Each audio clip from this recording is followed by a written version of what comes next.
August 27ನೇ ತಾರೀಕು. So ನೆನ್ನೆ ಒಬ್ಬರು ನಂಗೆ ಕಮೆಂಟ್ಸ್ ಬಾಕ್ಸಲ್ಲಿ ಕೇಳಿದರು ಕೊಳೆಗೆ ಏನು ಔಷಧಿ ಮಾಡಬೇಕು ಅಂತಂದು. ಆ್ಯಕ್ಚುಲಿ ಕೊಳೆಗೆ ಏನಂತಂದರೆ ಫಸ್ಟಿಗೆ ನಾನು ಕಪ್ಪೆ ಚಿಪ್ಪಿನ ಸುಣ್ಣ ಹಾಗೆ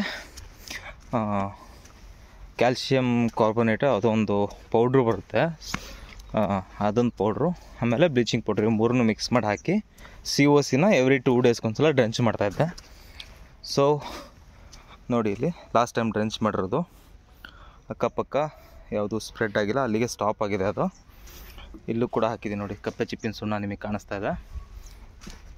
ಸೊ ಮತ್ತು ಇವಾಗ ಎಲ್ಲೆಲ್ಲಿ ಹೊಸದಾಗೆ ಕೊಳೆಗಳು ಕಾಣ್ತಾವಲ್ಲ ಆ ಜಾಗಕ್ಕೆ ಸೊ ಒಂದನ್ನೇ ನಾನು ಯಾವಾಗೂ ರಿಪಿಟೇಟಿವ್ ಆಗಿ ಯೂಸ್ ಮಾಡೋದಿಲ್ಲ. Last time Tata Blitox COC copper oxychloride use ಮಾಡಿದ್ದು. ಸೊ ಇವಾಗ ನೆಕ್ಸ್ಟ್ ನಾನು ಇವತ್ತೇನು ಹೊಡಿತಾ ಇದ್ದೀನಿ ಅಂತಂದರೆ ರೆಡಿಮಲ್ ಗೋಲ್ಡು ಸೆಕೆಂಡ್ ಕಂಪ್ನಿದು. ಇದರಲ್ಲಿ ಮೆಟಲಾಕ್ಸಿ 4.00% ಇದೆ, ಹಾಗೆ ಮ್ಯಾಂಕೋಜೆಬ್ ಕೂಡ 64% ಇದೆ. ಸೊ ಇದ್ರ ಜೊತೆಗೆ ಮತ್ತೆ ಯಾವುದೂ ಕೂಡ ಮಿಕ್ಸ್ ಮಾಡ್ಕೊಳೋ ಅವಶ್ಯಕತೆ ಇಲ್ಲ. ಇದು ಬಂದುಬಿಟ್ಟು ಇಂಟಿಗರು, ಮೇಲ್ಗಡೆ ಇದ್ರ ಕವರ್ ಕಿತ್ತಿದೆ. ಸೊ ನಾನು ಯಾವುದೇ ಬ್ರ್ಯಾಂಡ್ಗಳನ್ನು ಪ್ರಮೋಟ್ ಅಂತ ಮಾಡ್ತಾಯಿಲ್ಲ. ಸೊ ನನಗೆ ಯಾವುದು ಬೆಸ್ಟ್ ಅನಿಸುತ್ತೆ ಅದನ್ನು ತೊಗೊಂಡು ನಾನು ಹೊಡಿತಾ ಇದ್ದೀನಿ ಔಷಧಿಗಳನ್ನು. ಸೊ ಇದನ್ನು ನೀವು ಒಂದು ಬ್ಯಾರ್ಲಿಗೆ ಅರ್ಧ kg ರೆಡಿಮಲ್ ಗೋಲ್ಡು, ನನಗೆ ಇಲ್ಲಿ ಮಾರ್ಕೆಟಲ್ಲಿ 750 ರೂಪಾಯಿ ಸಿಕ್ಕಿದೆ ರೆಡಿಮಲ್ ಗೋಲ್ಡು. ಸೊ ಇದನ್ನು ನಾನು ಇಂಟಿಗರ್ ಬಂದುಬಿಟ್ಟು ಗೌರ್ನಮೆಂಟ್ ಇದಿರುತ್ತಲ್ಲ ರೈತರ ಕಚೇರಿ, ಅಲ್ಲಿ ಹೋಗ್ಬಿಟ್ಟು 2600 ರೂಪಾಯಿ ಕೊಟ್ಟಿದ್ದೆ. 8 ಬಾಟ್ಲು ಇದನ್ನು ಮತ್ತು ಸಾಫ್ ಒಂದು 8 ಪ್ಯಾಕೆಟ್ ಕೊಟ್ಟಿದ್ರು ಅವರು ಅರ್ಧ kgದು. ಸೊ ಅಲ್ಲಿ ತೊಗೊಂಡಿದ್ದನ್ನು ನಾನು ಇದುವರೆಗೂ ಯೂಸ್ ಮಾಡಿದ್ದೀನಿ. ಸೊ ಜಾಸ್ತಿ ನಾನು ಔಷಧಿಗಳಿಗೆ ಖರ್ಚು ಮಾಡೋಕ್ಕೆ ಇಷ್ಟಪಡೋದಿಲ್ಲ. ಯಾವ ಟೈಮಲ್ಲಿ ಏನೇನು ಹೊಡಿಬೇಕು ಅದ್ರ ಬಗ್ಗೆ ಮಾತ್ರ ಕಾನ್ಸಂಟ್ರೇಷನ್ ಕೊಡ್ತೀನಿ ಬಿಟ್ರೆ. ಸೊ ನೋಡಿ, ಈಗ ಇದು ಅರ್ಧ kg, ಇದನ್ನು ನಾನು 200 ಲೀಟ್ರು ಒಂದು ಬ್ಯಾರ್ಲಿಗೆ ಕಂಪ್ಲೀಟಾಗಿ ಮಿಕ್ಸ್ ಮಾಡ್ಕೊಂಬಿಟ್ಟು ಇಂಟಿಗರ್ ಬಂದುಬಿಟ್ಟು ಹುಳದ ಔಷಧಿ ಇದನ್ನು ಮಿಕ್ಸ್ ಮಾಡಿಕೊಂಡು ಇದನ್ನೇನು ಮಾಡ್ತೀನಿ ಅಂದರೆ ಎಲ್ಲೆಲ್ಲಿ ಕೊಳೆ ಬಂದಿರುತ್ತಲ್ಲ ಆ ಒಂದು ಅಕ್ಕಪಕ್ಕದ ಗಿಡಗಳಿಗೆ ಮಾತ್ರ ಸ್ಪ್ರೇ ಮಾಡ್ತೀನಿ ಬಿಟ್ಟರೆ ಮತ್ತು ನಾನು ಚೆನ್ನಾಗಿರೋ ಯಾವುದೇ ಗಿಡಗಳಿಗೂ ಕೂಡ ಸ್ಪ್ರೇ ಮಾಡೋದಿಲ್ಲ. ಇವಾಗ ನೋಡ್ಬೋದು ಇಲ್ಲಿ ಈ ಮಡಿಯಲ್ಲಿ ಲಾಸ್ಟ್ ಟೈಮ್ ಸುಣ್ಣ ಹಾಕಿದ್ದು ಗಿಡಗಳೆಲ್ಲ ಸುಟ್ಟು ಹೋಗಿದ್ದಾವೆ. ಸೊ ಈಗ ನಾನು ಈ ಗಿಡಗಳಿಗೆ ಮತ್ತು ಆ ಕಡೆ ಗಿಡ ಇವಕ್ಕೆ ಮಾತ್ರ ಸ್ಪ್ರೇ ಮಾಡೋದು, ಯಾಕೆಂದರೆ ಇದು ಮತ್ತೆ ಎಕ್ಸ್ಟೆಂಡ್ ಆಗಬಾರ್ದು ಅನ್ನೋ ಕಾರಣಕ್ಕೆ. ಸೊ ಲಾಸ್ಟ್ ಟೈಮ್ ನಾನು ನಿಮಗೆ ಹೇಳಿದ್ದೆ, ನಿಮಗೆ ಗ್ರೀನಿಶಾಗಿ ಇರಬೇಕು ಅಂತಂದರೆ ಬರೀ ಔಷಧಿ ಹೊಡೆಯೋದಷ್ಟೇ ಅಲ್ಲ. ಏನಕ್ಕೆ ಅಂತಂದರೆ ಔಷಧಿಗಳು ಫಂಗಸ್ಗಳನ್ನು ಕಿಲ್ ಮಾಡ್ತವೆ, ಇಲ್ಲ ಅಂತಲ್ಲ. ಬಟ್ ಆಲ್ರೆಡಿ ಇವೇನಾಗಿರ್ತವೆ, ಎಲೆಗಳಲ್ಲಿ ಎಲ್ಲ ಅವು ಫಂಗಸ್ಗಳು ಡಿಸೀಸ್ಗಳು ಸ್ಪ್ರೆಡ್ ಆಗಿ ಈ ಥರ ಎಲೆಗಳಾಗಿರೋದ್ರಿಂದ ಏನಾಗಿರುತ್ತೆ, ಅದರಲ್ಲಿ ಆಹಾರ ಉತ್ಪಾದನೆ ಮಾಡೋದಕ್ಕೆ ತುಂಬ ಕಷ್ಟ ಆಗುತ್ತೆ. ಸೊ ಮೈಕ್ರೋನ್ಯೂಟ್ರಿಯೆಂಟ್ಸ್ ಅನ್ನೋದೇನಿದೆಯಲ್ಲ ತುಂಬ ಅವಶ್ಯಕತೆ.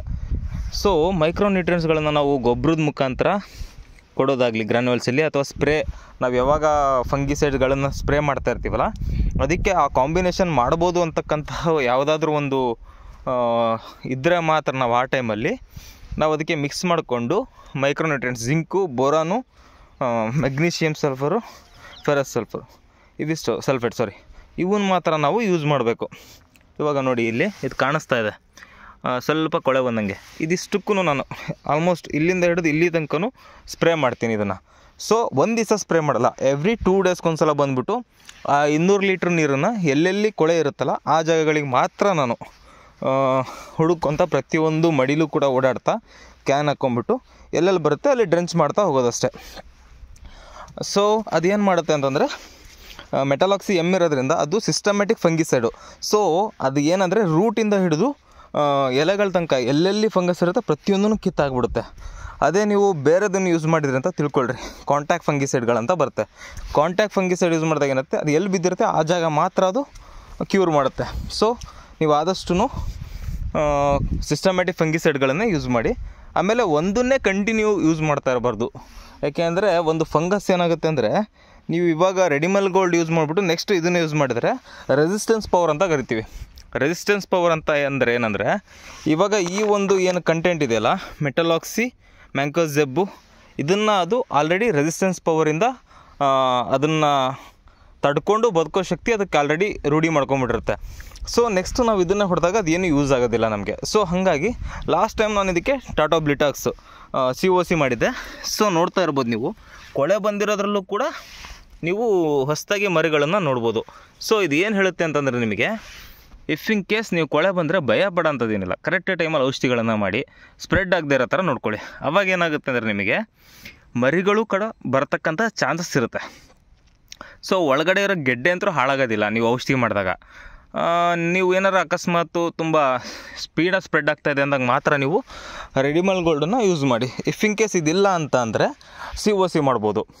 ಅದಕ್ಕಿಂತ ನಿಮಗೆ ಏನು ಬೇಡ, ಸ್ಟಾಪ್ ಮಾಡಿಬಿಡ್ಬೇಕು ಕಂಪ್ಲೀಟ್ ಅಂತಂದರೆ ಈ ಥರ ಕಪ್ಪೆ ಚಿಪ್ಪಿನ ಸುಣ್ಣ ಯೂಸ್ ಮಾಡೋದ್ರಿಂದ ಕೂಡ ಅದು ಬೇಗ ಹೋಗುತ್ತೆ. ಬಟ್ ನೀವು ಎವ್ರಿ 2 ಡೇಸ್ಗೊಂದ್ಸಲ ಅಥವಾ 3 ಡೇಸ್ಗೊಂದ್ಸಲ ರಿಪೀಟೆಡಾಗಿ ಈ ಡ್ರಮ್ಮಲ್ಲಿ ಒಂದೇ ಸಲ ಕಲಿಸಿಡ್ತೀನಿ. ಇವಾಗ ನಾನು ಇದನ್ನು ಒಂದು 3 ದಿವಸ ಯೂಸ್ ಮಾಡ್ತೀನಿ. ಅಂದರೆ ಇವತ್ತೊಂದು ಎಷ್ಟಾಗುತ್ತೆ ಅಷ್ಟಕ್ಕೂ ಒಂದು ಸೈಡ್ ಕಂಪ್ಲೀಟ್ ಓಡಾಡಿಬಿಟ್ಟು ಸ್ಪ್ರೇ ಮಾಡ್ತೀನಿ, ಎಲ್ಲೆಲ್ಲಿ ಕೊಳೆ ಇದೆ ಅದರ ಅಕ್ಕಪಕ್ಕದ ಗಿಡಗಳಿಗೂ ಸಹ ಸೇರಿ. ಅದಾದಮೇಲೆ ಮಾರನೇ ದಿವಸ ನಾನು ಏನು ಮಾಡ್ತೀನಿ, ಒಂದು ದಿವಸ ಬಿಟ್ಟು ಒಂದು ದಿವಸ, ಒಂದು ದಿವಸ ಬಿಟ್ಟು ಒಂದು ದಿವಸ, ಈ ಟೈಪ್ ಆದರೂ ಆಯಿತು. ಅಥವಾ ಮಳೆ ತುಂಬ ಸುರಿತಾಯಿತ್ತು ಅಂದರೆ ಕೂಡ ನೀವು ಒಂದು ದಿವಸ ಅಥವಾ 2 ದಿವಸ ಗ್ಯಾಪ್ ಬಿಟ್ಟು ಕೂಡ ಮಾಡ್ತಾ ಹೋಗ್ಬೋದು. ಅದು ನೀವು ಕಲಸಿಡ್ಬಿಟ್ಲೆ ಏನು ಹಾಳಾಗೋದಿಲ್ಲ. ಸೊ ಜಾಸ್ತಿ ವರಿ ಮಾಡಬೇಡಿ. ಯಾಕೆಂದರೆ ನಾವು ಸ್ಪ್ರೇಗಳು ಬಂದುಬಿಟ್ಟು ಬೆಳವಣಿಗೆ ಕೊಡೋದಾದರೆ ನಾವು ಕಲಸಿಡಬಾರ್ದು. ನಾವು ಯೂಸ್ ಮಾಡ್ತಾ ಇರೋದು ಕೊಳೆ ನಿಲ್ಲೋದಕ್ಕೋಸ್ಕರ. ಸೊ ಹಾಗಾಗಿ ಏನು ವರಿ ಮಾಡ್ತಕ್ಕಂಥದ್ದೇನಿಲ್ಲ. ನಾನು ಇದನ್ನು ಆಲ್ಮೋಸ್ಟು ಯೂಸ್ ಮಾಡೋದ್ರಿಂದ ನನಗೆ ರಿಸಲ್ಟ್ ಚೆನ್ನಾಗಿ ಬಂದಿದೆ. ಆ್ಯಂಡ್ ಅಗೇನ್ ನೀವು ನೋಡ್ತಾ ಇರ್ಬೋದು, ಕಂಪ್ಲೀಟ್ ಗ್ರೀನಿಶಾಗಿ ಕಾಣಿಸ್ತಾ ಇದೆ.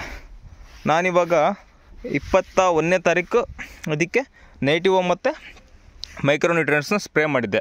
ಇದರಲ್ಲಿ ಎಲ್ಲೂ ಕೂಡ ಒಂದೇ ಒಂದು ಡಿಫಿಷಿಯನ್ಸಿಗಳು ಕಾಣ್ತಾ ಇಲ್ಲ. ಇಫ್ ಇನ್ ಕೇಸ್ ಇದ್ದರೂ ಕೂಡ ನಾನು ಮತ್ತೆ ಏನು ಮಾಡ್ತೀನಿ, ಒಂದು 15 ಡೇಸ್ ಆದಮೇಲೆ ನೇಟಿವೋ ಬದಲಾಗಿ ಆ ಒಂದು ಗ್ರೂಪ್ ಸೆಕ್ಟರಲ್ಲಿ ಯಾವುದು ಒಂದು ಔಷಧಿ ಬರುತ್ತಲ್ಲ ಆ ಔಷಧಿನ ಸ್ಪ್ರೇ ಮಾಡೋದಕ್ಕೆ ಸರ್ಚ್ ಮಾಡಿಬಿಟ್ಟು ಗೂಗಲಲ್ಲಿ ಅಥವಾ ChatGPTಲಿ, ಯೂಟ್ಯೂಬಲ್ಲಿ ಎಲ್ಲದರಲ್ಲೂ ಕೂಡ ನಾನು ಕೂಡ ಸರ್ಚ್ ಮಾಡ್ತೀನಿ, ತಿಳ್ಕೊಂಬಿಟ್ಟು ಅದಾದಮೇಲೆ ನಾವು ಅದನ್ನು ಸ್ಪ್ರೇ ಮಾಡ್ತೀವಿ. ಸೊ ನೆಕ್ಸ್ಟ್ ಇವಾಗ ನಾನು ಮರಿಗಳು ಬರೋದಕ್ಕೆ ಏನು ಮಾಡಬೇಕು ಅನ್ನೋದ್ರ ಬಗ್ಗೆ ಇನ್ನೊಂದು ನೆಕ್ಸ್ಟ್ ವೀಡಿಯೋದಲ್ಲಿ ನಿಮಗೆ ಹೇಳ್ತೀನಿ. Okay, thank you.